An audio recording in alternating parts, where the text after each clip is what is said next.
720S, as we all know, has been discontinued. Well, McLaren has already made up with the plan to replace the 720S, which is the 750S. And yes, you have guessed it right. Today I'll be telling you more about the upcoming 750S. I'm Junior, and you're watching Junior on Cars.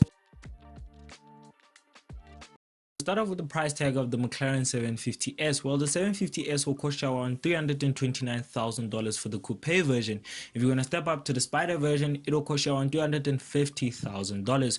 Well, what do you get for that performance-wise? Well, you get a 4-liter twin turbocharged V8, which produces around 750 horsepower and 800 newton meters of torque, which makes it 30 horsepower and 30 newton meters of torque more than the old 720S. Well, the 0 to 60 time, 2.7 seconds, and you still get the same gearbox that you get in the old 720S, which is an 8-speed dual clutch automatic. While the 750S weighs 30 kilograms lighter than the old 720S, which means that McLaren has shredded a lot of weight for the 750S, which includes the carbon fiber bucket seats, which save around 17.5 kilograms, and even the digital driver's cluster has shredded around 1.8 kilograms, while the forged alloy wheels 13.8 kilograms lighter. Well, besides that, McLaren has stepped up by, well, tuning everything on the 750S to not look totally similar to the 720S, which includes the suspension. While McLaren has actually stepped up and changed and tuned the suspension of the 750S, which is to improve the comfort and also still be a track focused McLaren. Well, as we all know, McLarens are actually based on being fast on the track and able to go quicker and comfortable on the road. While the front springs of the McLaren 750S have been made softer, and the back ones have been made much more stiffer to be much more agile on the corners, which means that the front is made much more easier to corner and much more relaxing to corner, and the back has been made to be able to be stable and not lose its back end or be a happy tail. While also the dampers of the 750S have been tuned also a little bit, or touched in simple terms, to be much more better in corners or maybe on the track. While the 750S front wheels are much more further apart than the old 720S, which is to improve the cornering. As we all know, McLaren does go a little bit beyond on making the cars much more easier to corner, much more faster to be. Well, also they have also given a faster steering rack, which makes the 750S much more responsive than ever before, which means the 720S and the 750S are not totally alike. Besides, which I'm stepping into, which is the exterior.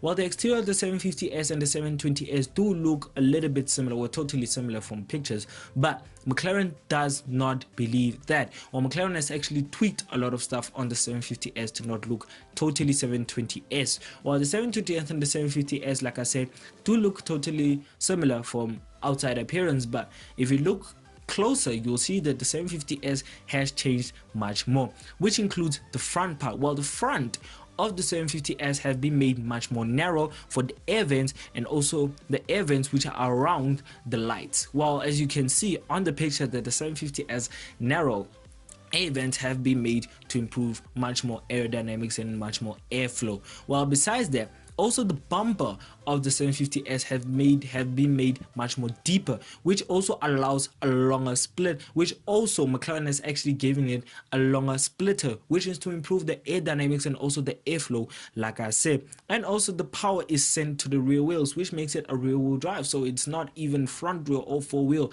It's still the same as the 720S, which is rear wheel drive. While besides that, the 750S is much more lighter, like I said, on the alloy wheels, which are an option. Yes, you have heard me right. On the 750S, those carbon wheels, or let me not say carbon, those lighter wheels which save 13.8 kilograms are an option.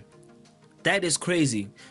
Ferrari and McLaren and Lamborghini are totally similar when it comes to ridiculous options and also bizarre stuff that they do for their cars. While also the carbon fiber rear wing also has been made much more longer, and also the deck has also been much more longer, which means that the aerodynamics on the 750S is totally crazy and totally sublime than the 720S, which makes the 750S totally different than the old 720S, which, like I said, they're not really similar, but the looks do look totally similar, but they're not really similar. I know I've been saying similar a lot, but they don't look really similar.